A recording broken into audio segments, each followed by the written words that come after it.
guys, welcome to Be Always Fortune. In this video we are going to see a very important thing that every Windows user should know: how to make a file or folder undeletable in your Windows 10.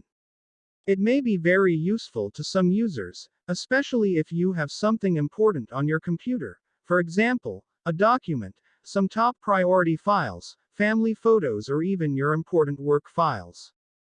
So you can use this method to make that folder or file literally undeletable so you can have that peace of mind. So let's get started. First you gonna need to locate that file or folder on your computer. In my case I have a music folder. It does have some files inside, but we gonna make the entire folder undeletable so that will protect the folder and files inside from any accidental delete. The procedures are the same for both file and folder, so you can apply this to any kind of situations. Once you are on the particular file or folder, right-click on it and choose Properties. Now navigate to Security tab.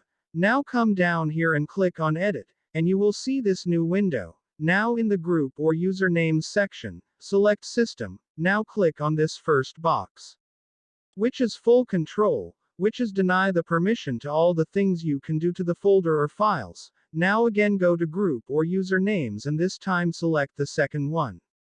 Now as we did before, just click on Deny to Full Control, and finally you have to go to the Group or Usernames once again and this time select the third one, and deny the full control permission to that as well. Click on Apply, Yes, OK and OK, and that it. Now we have officially made this folder undeletable. To prove it, let's try deleting it. And you can see it's undeletable. So that's how you can make a folder or file undeletable on your Windows PC. I think this may helpful to many people.